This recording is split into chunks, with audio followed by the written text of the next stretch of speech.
من يهده الله فلا مضل له ومن يضلل فلا هادي له وأشهد أن لا إله إلا الله وحده لا شريك له وأشهد أن محمدا عبده ورسوله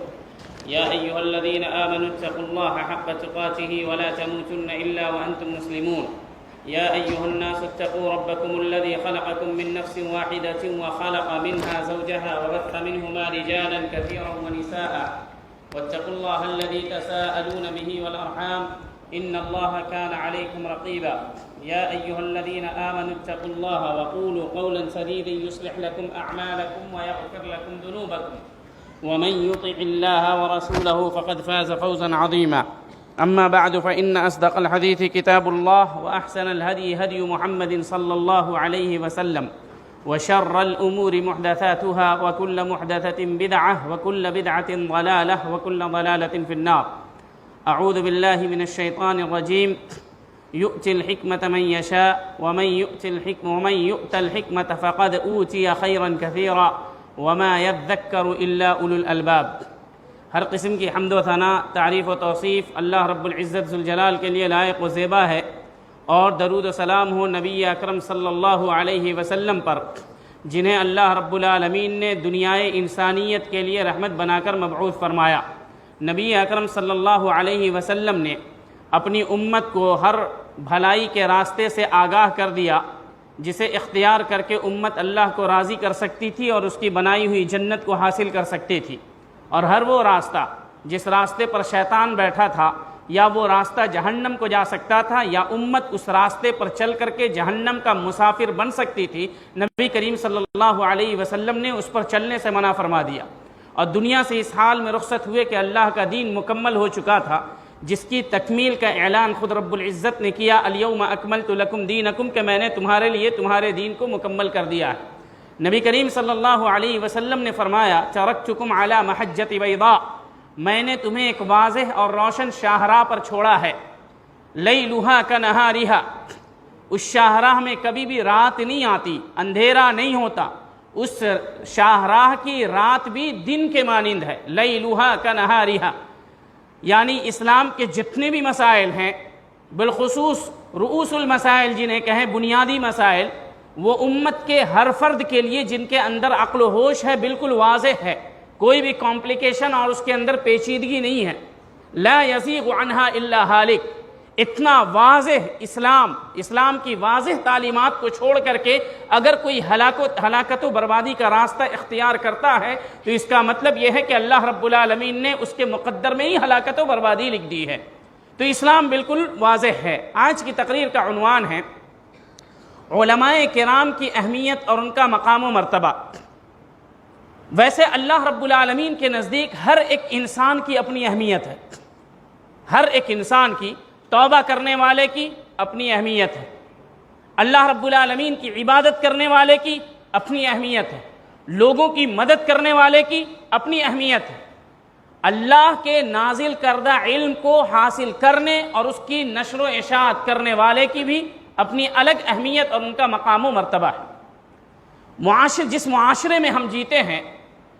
اگر اس معاشرے سے ڈاکٹر ختم ہو جائیں تو آپ سوچ سکتے ہیں کہ معاشرے کا کیا حال ہوگا۔ لوگ مریضوں کو لے کر کے سالوں اور صدیوں پڑے رہیں گے، ان کا کوئی علاج کرنے والا نہیں ہوگا۔ اسی طریقے سے اگر معاشرے سے علماء ختم ہو جائیں تو دل کی بیماریوں کا علاج کرنے والا نہیں ہوگا، بیماریوں پر بیماریاں پیدا ہوں گی، یہاں تک کہ دل مردہ ہو جائے گا۔ جیسے انسان کی زندگی بغیر علاج کے ختم ہو جاتی ہے، اسی طریقے سے بغیر علم کے نور کے انسان کی زندگی ختم ہو جائے گی۔ مان لیجئے، تصور کیجئے کہ اگر اللہ رب العالمین نے اس دنیا کے اندر انبیاء کرام کو ہدایت و رہنمائی کے لیے نہیں بھیجا ہوتا تو امت کا کیا حال ہوتا؟ لوگ جانور جیسی زندگی گزارتے۔ اللہ نے اپنے نبی کو اس لیے بھیجا تاکہ اللہ کے پیغام کو لوگوں تک پہنچایا جائے، لوگوں کا تعلق اللہ سے جوڑا جائے، اور جو بیچ میں شیطانی خلیج ہے، رکاوٹ ہے، اس کو ختم کر کے انسان کو رب سے قریب کیا جائے۔ انبیاء کرام کا یہ سلسلہ ختم ہمارے آخری نبی محمد رسول اللہ صلی اللہ علیہ وسلم پر ہوا۔ اس کے بعد انبیاء کرام کی یہ ذمہ داری علماء کرام کے حصے میں آئی۔ تو اللہ رب العالمین نے جو سنت قائم کی تھی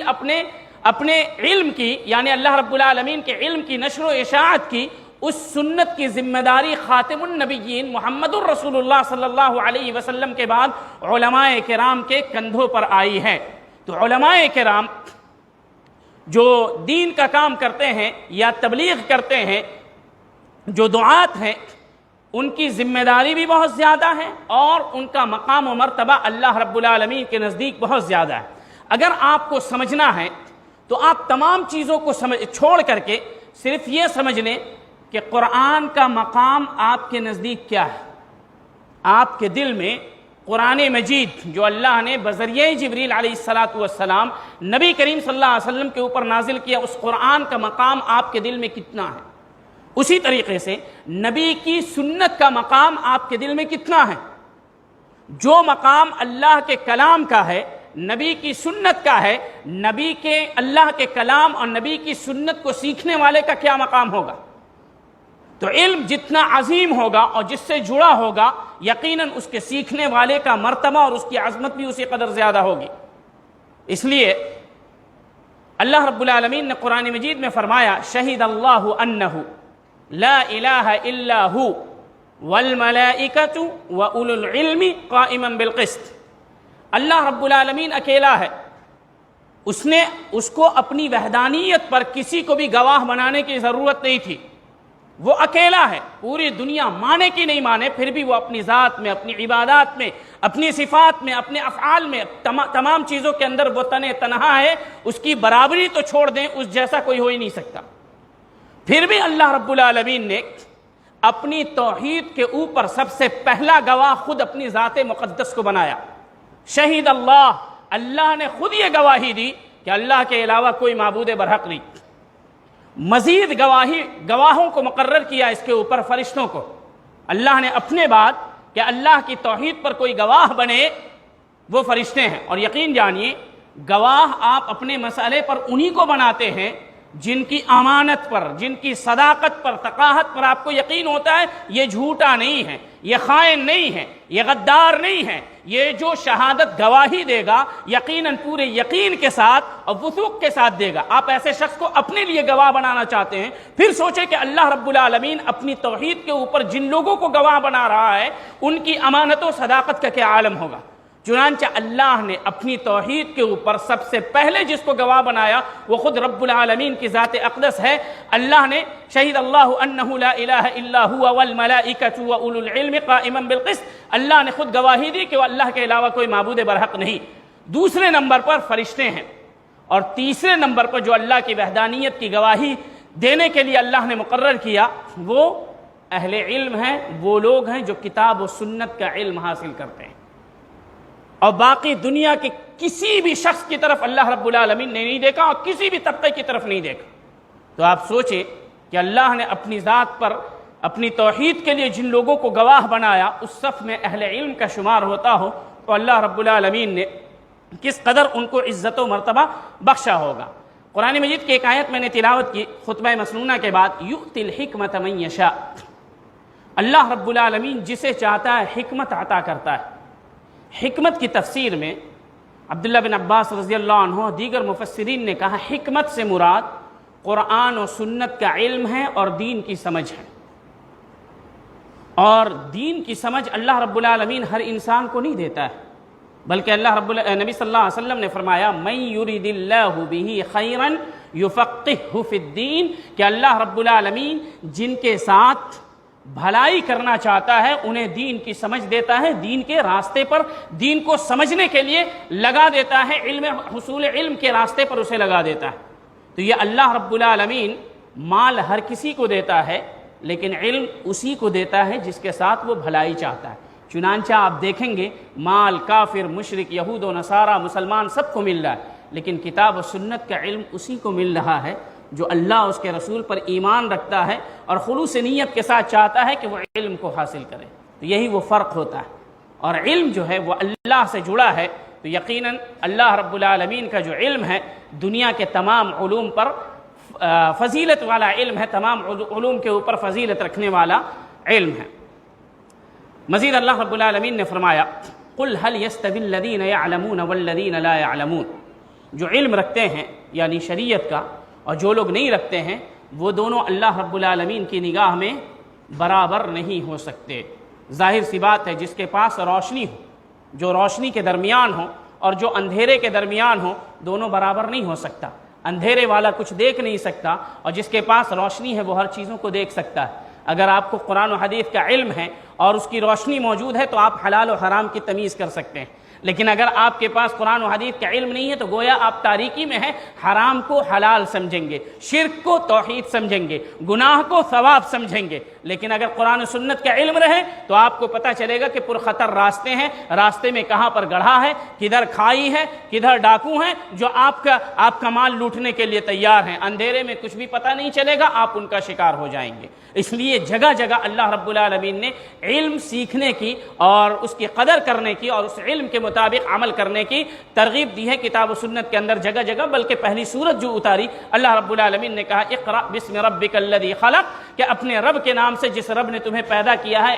پڑھو، یعنی علم حاصل کرو۔ بہرحال ایک حدیث ہے جو ابو سعید الخدری رضی اللہ عنہ کی روایت ہے، انہوں نے نبی کریم صلی اللہ علیہ وسلم سے بیان کیا ہے کہ نبی کریم صلی اللہ علیہ وسلم نے فرمایا، اہل علم کا جو مقام و مرتبہ ہے اس حدیث میں ملاحظہ کریں۔ نبی کریم صلی اللہ علیہ وسلم نے فرمایا من سلک طریقا یطلب فیہ علما سہل اللہ لہ طریقا من طرق الجنہ، کہ جو علم کے حصول کی کوشش کرتا ہے، علم حاصل کرنے کے لیے نکلتا ہے یا علم کو حاصل کرتا ہے، اور علم سے مراد قرآن اور حدیث کا علم ہے، جو اس کو حاصل کرتا ہے۔ اور ظاہر سی بات کوئی علم حاصل کرتا ہے، علم حاصل کرنے کا پہلا مقصد یہ ہوتا ہے کہ انسان اپنی جہالت کو دور کرے، اپنے اندر جو برائیاں ہیں اس کو دور کرے، اور پھر جو معاشرے میں جو لوگ جنہیں علم نہیں ہے ان تک اس علم کو پہنچائے۔ تو نبی کریم صلی اللہ علیہ وسلم نے فرمایا کہ جو علم حاصل کرنے کے راستے پر چلتا ہے گویا کہ وہ جنت کے راستے پر چلتا ہے، یعنی جب تک وہ علم حاصل کر رہا ہے یا علم سکھا رہا ہے وہ جنت کے راستے پر ہے۔ تو سب سے پہلا فائدہ یہ ہوتا ہے کہ انسان جب کتاب و سنت کا علم حاصل کرتا ہے تو اللہ رب العالمین اس کے لیے جنت کی راہیں آسان کر دیتا ہے، کیونکہ جنت کیسے ملے گی وہ کہاں ذکر ہے؟ قرآن و حدیث کے اندر۔ رب کو راضی کیسے کرنا ہے وہ کہاں ذکر ہے؟ قرآن و حدیث کے اندر۔ قیامت کے دن نجات کیسے پانی ہے کہاں ذکر ہے؟ قرآن و حدیث کے اندر۔ نبی کی شفاعت کیسے ملے گی کہاں ذکر ہے؟ قرآن و مجید کے اندر۔ گویا کہ آپ جنت کے ان تمام تر راستوں سے آگاہ ہوتے ہیں جن راستوں کو اختیار کر کے انسان جنت میں جا سکتا ہے قرآن و مجید کا علم حاصل کرنے کے بعد۔ اگر آپ کو اس کا علم نہیں ہے تو یقین جانے کہ آپ کو جنت کے راستے کا علم نہیں ہے۔ آپ کی مثال اس شخص کی طریقے سے ہے جو صحرا میں ہو یا جنگل میں گم ہو گیا ہو، اور آج کل جس موبائل کا یا انٹرنیٹ کا زمانہ ہے اس سے انٹرنیٹ کنیکشن ختم ہو گیا ہو اور میپ نہیں مل رہا ہو، وہ انسان اپنا راستہ ڈھونڈ کر کے گھر کیسے پہنچے گا؟ یقیناً اگر اسے نکلنے کا راستہ نہ ملے تو وہاں پر کچھ دن تو زندہ رہ سکتا ہے لیکن زندگی بھر زندہ نہیں رہ سکتا ہے۔ ویسے ہی اگر آپ کا تعلق کتاب و سنت سے ختم ہو جائے اسی شخص کی طریقے سے آپ ہو جائیں گے جو جنگل میں تنہا راستہ بھٹک جاتا ہے اور راستہ اس کا نہیں مل پاتا ہے نکلنے کا راستہ۔ تو جس قدر اپنے رب سے اپنا تعلق بنا کر کے رکھیں گے، اہل علم سے بنا کر کے رکھیں گے، جس قدر آپ کا کنیکشن اللہ رب العالمین، اس کی کتاب اور نبی کریم صلی اللہ علیہ وسلم کی سنت سے مضبوط ہوگا، اسی قدر آپ کو جنت کا راستہ واضح اور روشن نظر آئے گا۔ تو بہرحال نبی کریم صلی اللہ علیہ وسلم نے فرمایا کہ جو علم سیکھتا ہے، علم سیکھنے کے راستے پر چلتا ہے، اللہ اس کے لیے جنت کا راستہ آسان کر دیتا ہے۔ اس کے بعد نبی کریم صلی اللہ علیہ وسلم نے فرمایا وَإِنَّ الْعَالِمَ لَيَسْتَغْفِرُ لَهُ مَنْ فِي السَّمَاوَاتِ وَالْأَرْضِ حَتَّى الْحِيتَانُ فی جوف الماء او فی جوف البحر۔ نبی کریم صلی اللہ علیہ وسلم نے فرمایا کہ جو علم سیکھتا ہے، یقیناً علم سیکھنے والا انسان ہوتا ہے، فرشتے نہیں ہوتے ہیں ہمارے درمیان، وہی لوگ دعوت و تبلیغ کر سکتے ہیں جو انسان ہیں۔ اگر ہم فرشتے ہوتے اللہ ہمارے لیے فرشتے بھیجتا ہے، لیکن ہم انسان ہیں، اس لیے اللہ رب العالمین ہمارے ہی جیسے انسان کو ہمارے درمیان دعوت و تبلیغ کے لیے بھیجتا رہا، جیسے انبیاء کرام آتے رہے اور ان کی سنت کو زندہ کرنے والے علماء کرام موجود ہوتے رہے۔ تو ان سے نقص ہوتا ہے، ان کی غلطی ہوتی ہے، ان سے کہیں نہ کہیں چوک ہو جاتی ہے، تو اللہ رب العالمین نے کہا وَإِنَّ الْعَالِمَ لَيَسْتَغْفِرُ لَهُ مَنْ فِي السَّمَاءِ وَالْأَرْضِ، زمین اور آسمان میں کتنی مخلوقات ہوگی؟ آپ کو اس کا اندازہ ہے؟ آپ کے محلے میں کتنی مخلوقات ہیں آپ کو اس کا بھی اندازہ نہیں ہے، لیکن نبی صلی اللہ علیہ وسلم نے فرمایا زمین میں جتنی بھی مخلوقات ہیں، اور مخلوقات میں انسان بھی ہیں، جنات بھی ہیں، جانور بھی ہیں، پرندے بھی ہیں، پیڑ پودے بھی ہیں، کیڑا مکوڑا بھی ہے، جتنا آپ تصور کر سکتے ہیں یہ تمام زمین کی مخلوقات اور آسمان میں جتنی مخلوقات ہیں، فرشتے ہیں، ان کے علاوہ جتنی مخلوقات ہیں، اللہ نبی صلی اللہ علیہ وسلم نے فرمایا یہ تمام کی تمام مخلوقات مل کر کے علم حاصل کرنے والے کے لیے اللہ سے دعا کرتی ہے کہ اے اللہ یہ تیرے راستے میں لگا ہے، اگر اس سے کوئی غلطی ہو جائے تو اس کی غلطی کو معاف فرما دے۔ پوری دنیا کی مخلوق علم حاصل کرنے والے کے لیے مغفرت طلب کرتی ہے۔ اگر آپ کو یہ حدیث معلوم رہے اور آپ دیکھیں کہ کسی عالم سے کچھ غلطی ہو جاتی ہے، دین کی غلطی قابل قبول نہیں ہے کہ کوئی آئے اور سنت کا انکار کر دے اور ہم مان لے کہ نہیں مولانا صاحب نے کہا ہے تو حقیقت میں سنت کی کوئی اہمیت نہیں ہوگی، نہیں، کتاب و سنت اور عقیدہ و منہج کے اندر اگر کوئی غلطی کرتا ہے تو وہ تسلیم نہیں ہے، لیکن اگر کوئی ذاتی غلطی کرتا ہے، آپ کو پتہ ہے فلاں مولانا صاحب نے فلاں غلطی کر دی، تو آپ فوراً اپنے ذہن میں اس بات کو ضرور بٹھا لیں کہ جس شخص کے لیے زمین و آسمان کی تمام مخلوقات مغفرت طلب کرتی ہیں، کیا اس شخص کی اس غلطی سے ہم نظر چشم پوشی نہیں کر سکتے، اس کو معاف نہیں کر سکتے؟ مان لیجئے آپ میں اور کسی عالم میں تلخی ہو گئی، انسان ہے، انسان سے غلطی ہو جاتی ہے، تلخی ہو گئی، باتا باتی ہو گئی، تو میں ہو گئی، بات گالی گلوچ تک پہنچ گئی، لیکن پھر بعد میں مولانا صاحب کو بھی احساس ہوا اور آپ کو بھی احساس ہوا، تو آپس میں یہ سوچیں کہ اہل علم ہیں، ان کا مقام وہ ہے کہ اللہ نے فرشتوں کو اور زمین کی تمام مخلوقات کو ان کے پیچھے لگایا ہے کہ بھائی ان کے لیے تم مغفرت طلب کرو، تو ہم تو ان کے ماننے والے یا ان کی تعلیمات سے فائدہ اٹھانے والے ہیں، ہم کیوں نہ ان کی غلطیوں سے چشم پوشی کریں یا ان کو معاف کر دیں۔ اتنا ہی نہیں، آپ ان کا مقام و مرتبہ دیکھیں، نبی کریم صلی اللہ علیہ وسلم نے فرمایا وَإِنَّ الْعَالِمَ وَإِنَّ الْمَلَائِكَةَ لَتَضَعُ أَجْنِحَتَهَا لِطَالِبِ عِلْمٍ۔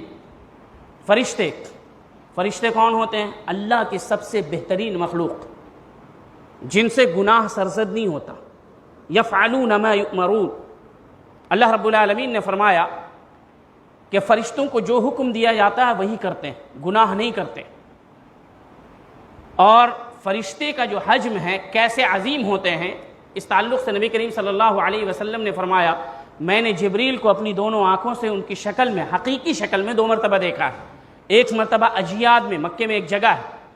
تو میں نے دیکھا کہ ان کے 600 پر ہیں، جو پرندوں کے پر ہوتے ہیں 600،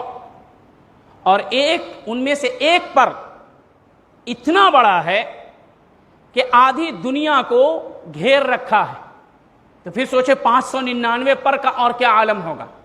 اور ان کے پروں سے موتی، جواہرات، یاقوت، ہیرے گر رہے ہیں۔ یہ فرشتوں کا مقام ہے۔ نبی صلی اللہ علیہ وسلم نے کہا کہ فرشتے علم حاصل کرنے والے کے لیے اپنے پروں کو بچھا دیتے ہیں تاکہ طالب علم اس پر چل کر کے جائے۔ فرشتے صرف نبی کے پاس آتے ہیں اور عزت ان لوگوں کی کرتے ہیں جو رب کی عزت کرتا ہے،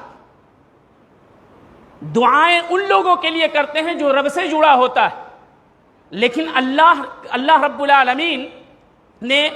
طالب علموں کا یا اہل علم کا یہ مقام رکھا کہ فرشتوں کو ان کی تکریم پر ایسے معمور کیا کہ فرشتے بھی اپنے پر بچھا دیتے ہیں۔ کچھ لوگ کہیں گے ہم نے تو دیکھا نہیں یہ کیسے پر بچھاتے ہیں، لیکن آپ نے دیکھا نہیں، آپ کو نبی کی بات پر یقین تو ہے کہ جب نبی صلی اللہ علیہ وسلم نے کہا تو یہ سچ ہے۔ خطیب بغدادی رحمہ اللہ کہتے ہیں کہ بغداد کے اندر ایک محدث آئے اور جو طالب علم تھے، علم حدیث حاصل کرنے والے، وہ دوڑ کر کے ان کے پاس جانے لگے تاکہ حدیث کا کوئی مسئلہ فوت نہ ہو جائے، ہم مجلس کی شروعات یعنی مجلس کی شروع سے ہم شریک ہوں درس کے اندر۔ تو ایک آدمی مذاق اڑاتے ہوئے کہا دھیرے چلو کیونکہ تم فرشتوں کے پروں پر چل رہے ہو، اگر زور سے چلو گے تو ان کے پر ٹوٹ جائیں گے، استہزائیہ انداز میں کہا۔ خطیب بغدادی رحمہ اللہ نے لکھا ہے کہ جیسے اس نے کہا ویسے ہی وہ پورا جسم اس کا پیرالائزڈ ہو گیا، فالج مار دیا۔ تو نبی کی سنتوں کا مذاق اڑانے والے کو دنیا میں بھی سزا ملتی ہے اور آخرت میں تو ملے گی ہی ملے گی، کیونکہ نبی اپنی جانب سے کچھ نہیں کہتے، جو کہتے ہیں وہ رب کی وحی ہوتی ہے۔ وما ينطق عن الهوى ان هو الا وحی یوحى، نبی کریم صلی اللہ علیہ وسلم خواہشات سے کچھ نہیں بولتے، جو بولتے وہی ہیں جو رب چاہتا ہے کہ وہ بولیں۔ تو اللہ نبی صلی اللہ علیہ وسلم نے فرمایا کہ جو علم حاصل کرنے والے ہوتے ہیں، آپ سوچیں کہ آپ کا بیٹا، آپ کا بچہ یا آپ کا کوئی رشتہ دار طالب علم ہے اور آپ کو پتہ چلے کہ فرشتے ان کے لیے پر بچھاتے ہیں، تو آپ کی خوشی کا کیا مقام ہوگا، تو پھر اس اہل علم کا کیا مقام ہوگا۔ تو اس لیے وَإِنَّ الْمَلَائِكَةَ لَتَضَعُ أَجْنِحَتَهَا لِطَالِبِ عِلْمٍ رِضًا بِمَا يَصْنَعُ، کہ طالب علم جو چیز کر رہا ہوتا ہے اس سے خوش ہو کر کے فرشتے اپنے پروں کو بچھا دیتے ہیں۔ اس کے بعد نبی کریم صلی اللہ علیہ وسلم نے فرمایا وَإِنَّ فَضْلَ الْعَالِمِ عَلَى الْعَابِدِ كَفَضْلِ الْقَمَرِ لَيْلَةَ الْبَدْرِ عَلَى سَائِرِ الْكَوَاكِبِ، کہ ایک عالم کی مثال اس شخص کے مقابلے میں جو عبادت گزار ہے ویسے ہی ہے جیسے 14ویں رات کے چاند کی فضیلت پورے مہینے کے چاند کے اوپر۔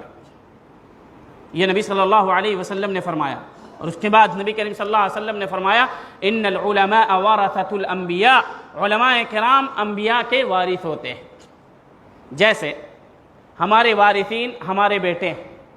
ہماری بچیاں ہیں، بیٹیاں ہیں۔ ہمارے وارثین اگر کوئی غلطی کریں، مان لیجئے اگر کسی کا بیٹا ہے، یقیناً ان کا وارث ہوگا، کوئی غلطی کرے، اس سے کوئی چوک ہو جائے، یا وہ بے نمازی ہو، جھوٹا ہو، کوئی بھی خیر اس کے اندر نہیں پایا جاتا ہو، اس کو پولیس جیل لے جائے، کیا اس کے والد پوری کوشش کر کے اس کا بیل نہیں کرائیں گے؟ اس کو لے کر کے گھر نہیں آئیں گے؟ اگر کسی انسان کا وارث یعنی اپنا بیٹا بہت گنہگار ہو، غلطی کرنے والا ہو، معاشرے کے ناک میں دم کر رکھا ہو، اگر ایسا شخص بھی جیل چلا جائے تو اس کے والد ہر ممکن کوشش کرتے ہیں کہ اس کو چھڑا کر کے لائیں۔ تو پھر نبی کے وارث جنہیں علماء کہا جاتا ہے، اگر ان سے ایک دو غلطی ہو جائے تو آپ اس کو بھلا نہیں سکتے، اس سے تسامح نہیں کر سکتے، انہیں معاف نہیں کر سکتے۔ میں نے پہلے ہی کہا عقیدے کی غلطی، بدعات و خرافات کی غلطی برداشت نہیں کی جائے گی، کتاب و سنت کے اندر تغیر و تبدل کی غلطی کو برداشت نہیں کیا جائے گا۔ ہاں کوئی ذاتی غلطی ہے، کوئی ایسی غلطی ہے جس سے چشم پوشی کرنے کا شریعت نے حکم دیا ہے تو اسے برداشت کیا جا سکتا ہے۔ تو ان العلماء ورثۃ الانبیاء،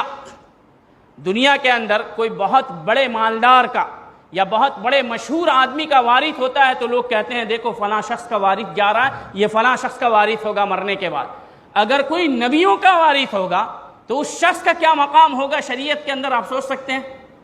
ابو ہریرہ رضی اللہ عنہ مدینے کے بازار میں نکلے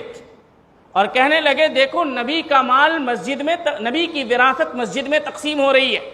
لوگ مسجد میں دوڑ کر کے گئے، انہوں نے دیکھا کہ کچھ بھی تقسیم نہیں ہو رہا ہے۔ چنانچہ البتہ بعض لوگ ایسے ہیں جو ایک عالم کے درس میں بیٹھے ہیں اور علم حاصل کر رہے ہیں، وہ آ کر کے انہوں نے ابو ہریرہ رضی اللہ عنہ سے کہا مسجد میں تو کچھ بھی تقسیم نہیں ہو رہا ہے۔ تو انہوں نے ابو ہریرہ رضی اللہ عنہ نے کہا کیا تم نے دیکھا نہیں کہ وہاں پر ایک علم کی مجلس لگی ہے، لوگ علم حاصل کر رہے ہیں؟ کہا ہاں۔ تو ابو ہریرہ رضی اللہ عنہ نے کہا کہ یہی نبی صلی اللہ علیہ وسلم کی وراثت ہے جو عالم بیٹھ کر کے تقسیم کر رہے ہیں اور جو وارثین انبیاء ہے اسے حاصل کر رہے ہیں۔ وَإِنَّ الْأَنْبِيَاءَ لَمْ يُوَرَّثُوا دِينَارًا وَلَا دِرْهَمًا، انبیاء اپنی وراثت میں دینار و درہم چھوڑ کر کے نہیں جاتے بلکہ علم چھوڑ کر کے جاتے ہیں۔ فَمَنْ أَخَذَهُ أَخَذَهُ بِحَظٍ وَافِرٍ، کہ جو علم حاصل کر لیتا ہے وہ دنیا کا سب سے خوش نصیب انسان ہوتا ہے، دنیا کی سب سے بہترین دولت کو جمع کرتا ہے۔ تو یہ اہل علم کی قدر و منزلت اللہ کی اور اس کے رسول کی نگاہ میں ہے، تو آپ کی بھی نگاہ میں ان کی قدر و منزلت ہونی چاہیے۔ مان لیجئے آپ ایک دم آخری اسٹیج میں اب ڈاکٹروں نے جواب دے دیا کہ اب آپ کی زندگی ممکن نہیں، یعنی کینسر ہے کسی کو اور اس کا چوتھا اسٹیج ہے اور کہا کہ آپ بچنے والے نہیں، لیکن ایک ماہر ڈاکٹر آپ کو ملا اور اس نے کہا کہ اس کا علاج ممکن ہے۔ تو جس شخص کے بارے میں تمام ڈاکٹروں نے ہاتھ اٹھا لیا تھا کہ اب آپ بچنے والے نہیں یا آخری اسٹیج میں ہیں، اگر ایک اچھا اور ماہر مشہور ڈاکٹر اس کو کہہ دے کہ آپ کے بچنے کی امید ہے، اس کا علاج ممکن ہے، تو علاج کرائے بنا اس کے دل میں کس قدر خوشی اور مسرت ہوگی، اس کا آپ تصور نہیں کر سکتے۔ آپ نے بہت گناہ کیا ہے، بے حد گناہ کیا، دنیا کے جتنے بڑے بڑے جرائم ہیں، شرک اور اس سے بھی بڑا شرک، اور اس کے مقابل میں جو بھی گناہ ہے آپ نے کیا ہے، سود کھایا ہے، زنا کیا ہے۔ کچھ لوگ کہتے ہیں تم اتنا بڑے بڑے گناہ کر چکے ہو، تمہارا دامن کیا پورے نامہ اعمال گناہوں سے بھرے پڑے ہیں، کیا تم سمجھتے ہو کہ اللہ معاف کر دے گا؟ لیکن وہیں پر ایک عالم کے پاس آپ جاتے ہیں اور پوچھتے ہیں، میں نے 45 سے 50 سال زندگی صرف اور صرف گناہوں میں گزاری، صرف اور صرف خیر کا کوئی کام کیا ہی نہیں ہے، مجھ سے زیادہ بدترین شخص کوئی ہوگا ہی نہیں، کیا پھر بھی اللہ مجھے معاف کر دے گا؟ تو وہ عالم آپ کو کہے گا کہ نبی صلی اللہ علیہ وسلم نے فرمایا کہ اللہ فرماتا ہے، یا ابن آدم لو بلغت ذنوبك عنان السماء ثم استغفرتنی لغفرت لك ولا ابالی۔ اللہ کہتا ہے اے انسان، تم میں کا کوئی ایک شخص اس قدر گناہ کرے کہ صرف ایک شخص کے گناہ سے پوری دنیا بھر جائے، مزید وہ گناہ کرتا جائے، گناہوں میں اضافہ ہو اور گناہ بادلوں سے جا کر کے ٹچ ہو جائے،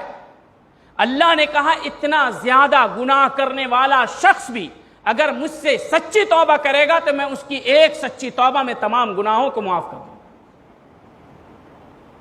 جس طریقے سے بیماری کے بالکل آخری اسٹیج میں ایک ڈاکٹر نے آپ کو زندگی کی امید دی تھی، ویسے ہی برائیوں کے اندر دبے ہوئے انسان کو جب ایک عالم توبہ کی امید دیتا ہے تو سوچے کہ اس کی خوشی اور مسرت کا کیا عالم ہوتا ہے۔ تو آپ کو ایک عالم اہل علم اس قسم کی امید دلاتے ہیں جس سے آپ اپنے رب سے جڑ سکتے ہیں، وہ آپ کو نا امید نہیں کر سکتے، اور عالم کبھی بھی نا امید کرنے والا نہیں ہوتا۔ اگر آپ 1000 مرتبہ توبہ کر کے 1000 مرتبہ رب العالمین کی طرف پلٹیں گے، وہ جب تک آپ کی زندگی ہے رب العالمین معاف کر سکتا ہے۔ کوئی یہ نہ کہے تم نے 10 حج کر لیا ہے، کیا سمجھتے ہو ابھی بھی اللہ تم کو معاف کر دے گا؟ ایسا شخص یقیناً علم سے دور ہے۔ اور اگر کوئی عالم ہے تو آپ کو کہے گا کہ آپ نے 1000 حج کیا ہو یا اس کے بعد 1000 مرتبہ توبہ کر کے 1000 مرتبہ غلطی کی ہو، آپ ہیں، آپ کا رب ہے، بیچ میں گناہوں کی دوری ہے، توبہ کرتے جائیں، گڑ گڑاتے جائیں، روتے جائیں، دوری ختم ہوگی، رب العالمین کی قربت آپ کو مل جائے گی۔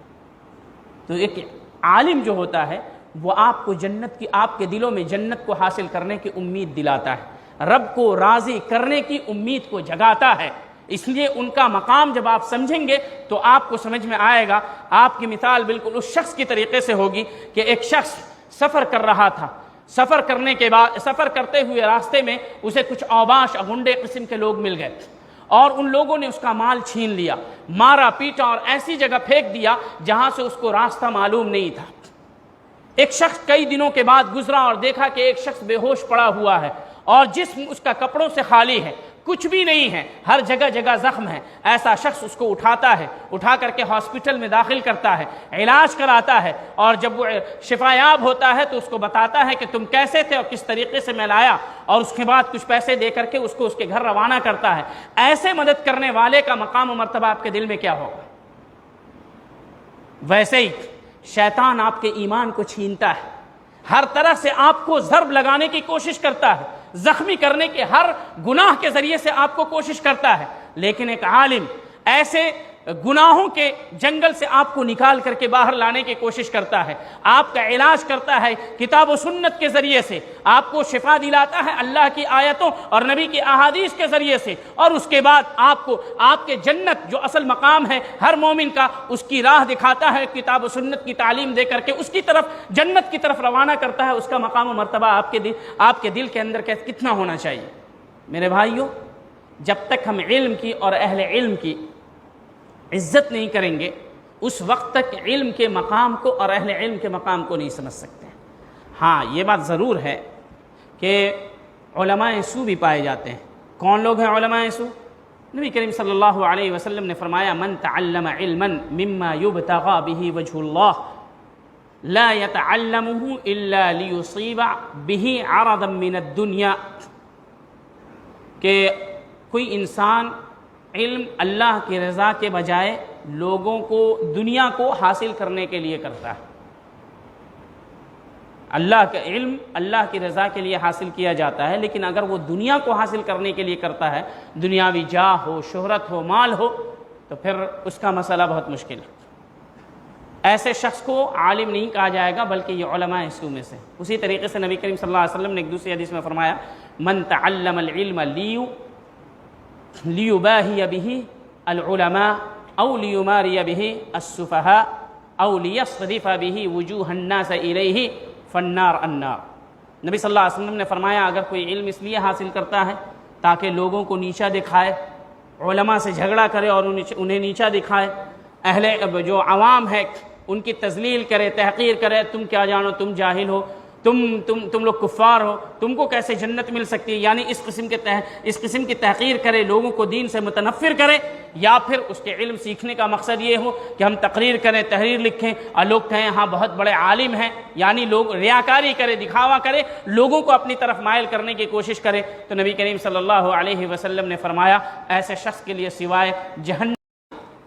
ایک موازنہ کیا ہے، میں 7 پوائنٹ چند منٹوں کے اندر آپ کے سامنے رکھوں گا کہ دیکھیں علم اور مال میں کتنی دوری ہے اور کس کا مقام کتنا ہے۔ چنانچہ ابن القیم رحمہ اللہ کہتے ہیں کہ علم انبیاء کرام کی میراث ہے اور مال بادشاہ اور لوگوں کی میراث ہے۔ ایک طرف نبی ہو اور ایک طرف مال ہو اور بادشاہ ہو۔ نبی کے پاس کچھ بھی نہیں ہے دینے کے لیے آپ کو سوائے کتاب و سنت کی تعلیم، بادشاہوں کے پاس مال بھی ہے، دولت بھی ہے، تمام چیز۔ آپ کو دونوں بلائے، نبی کہیں میں دنیا میں کچھ نہیں دے سکتا لیکن رب کی رضا اور جنت دلوا سکتا ہوں، بادشاہ بلائے، ہیرے جواہرات، دنیا کے اندر جتنی بھی نعمتیں چاہیے سب موجود ہیں، آپ کس کو اختیار کریں گے؟ ابھی تو کہیں گے ہم نبی کو اختیار کریں گے، لیکن ہمارا عمل جو دنیا کے اندر جو ہمارا عمل ہے وہ کیا بتلاتا ہے؟ ہم بادشاہوں کو اختیار کرتے ہیں۔ کہا اگر نبی کا وارث بننا ہے تو علم سیکھیں، علماء کرام سے ربط رکھیں اور علماء کرام کے قریب رہیں تاکہ آپ کو وہ نور اور روشنی دے علم کی، کتاب و سنت کی، جس کے ذریعے سے آپ کا راستہ جو جنت تک ہے وہ بالکل روشن رہے، کہیں پر بھی آپ اندھیرا نہ پائیں اپنے سامنے۔ اسی طریقے سے ابن القیم رحمہ اللہ نے کہا کہ علم اہل علم کی حفاظت کرتا ہے، لیکن مال لوگوں کی حفاظت نہیں کرتا، بلکہ مال والا خود اپنے مال کی حفاظت کرتا ہے۔ علم جو ہے آپ کہیں پر بھی رہیں، جیسے مثال کے طور پہ آپ قبر میں ہیں، گناہ ہے، لیکن آپ نے علم سیکھا ہے، اس علم کے ذریعے سے اللہ رب العالمین آپ کی حفاظت کرے گا۔ کل قیامت کے دن قرآن کا علم ہے، کتاب و سنت کا علم ہے، وہ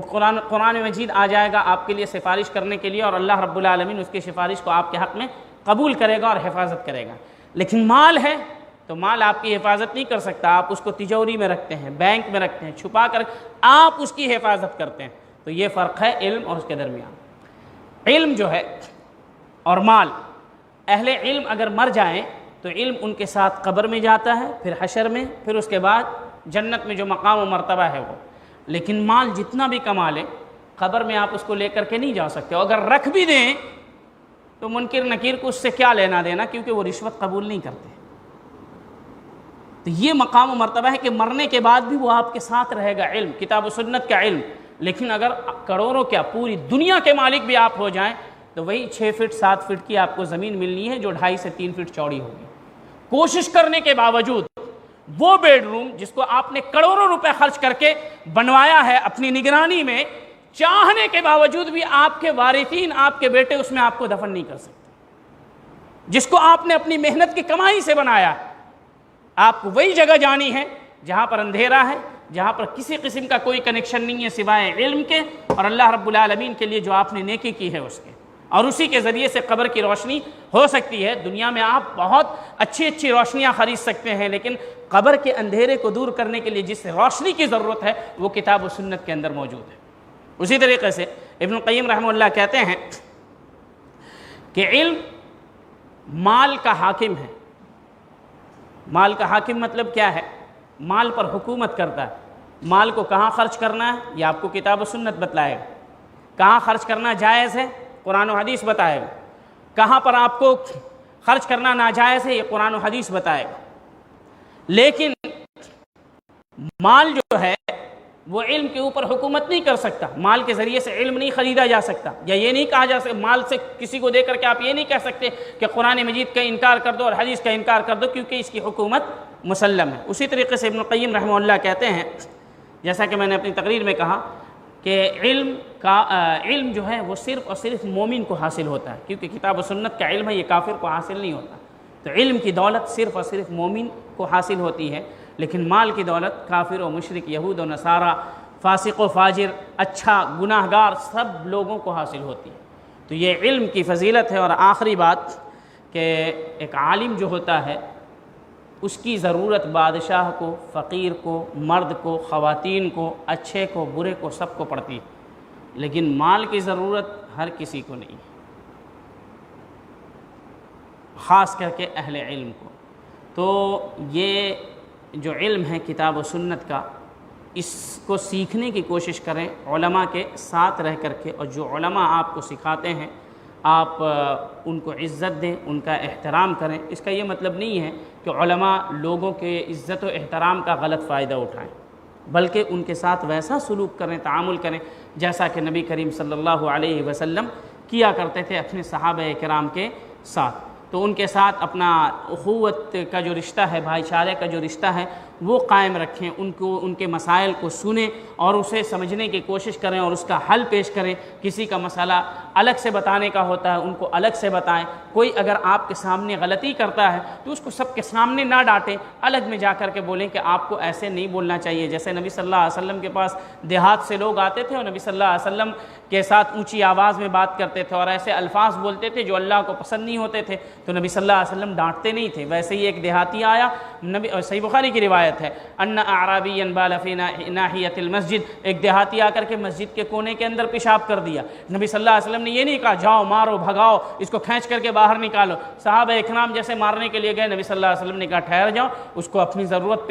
پوری کر لینے دو۔ پھر نبی صلی اللہ علیہ وسلم نے کتنے پیارے انداز میں کہا کہ یہ مسجد ہے، اللہ کا گھر ہے، یہاں پر نماز پڑھی جاتی ہے، کتاب و سنت کا ذکر کیا جاتا ہے، یہاں پر اس قسم کا عمل نہیں کیا جاتا ہے۔ اس دیہاتی کے بارے میں ذکر کیا حافظ ابن حجر رحمہ اللہ نے، کہ بعد میں اس نے اسلام قبول کر لیا۔ تو علماء کا جو اخلاق ہے عوام کے ساتھ بھائی چارے کا ہو، اپنی عمر والوں کے ساتھ بھائی والا رشتہ ہونا چاہیے، اور جو بڑی عمر کے لوگ ہیں اپنے چچا اور والد کا جو رشتہ ہے اس کو برقرار رکھیں، تاکہ عالم کو جس طریقے سے ڈاکٹر کو آدمی یہ سمجھتا ہے کہ یہ میرے مسائل کا حل پیش کرے گا، ویسے عالم کو بھی سمجھے اور ان سے قریب ہونے کی کوشش کرے، تو دونوں ایک دوسرے کے اگر قریب ہوں گے تو ایک دوسرے کے مسائل حل ہوں گے۔ اللہ رب العالمین سے دعا ہے کہ اللہ رب العالمین ہم سبوں کو نیک سمجھ کی توفیق عطا فرمائے، علم کو سیکھنے اور اس کے مطابق عمل کرنے کی توفیق عطا فرمائے، اہل علم کا احترام کرنے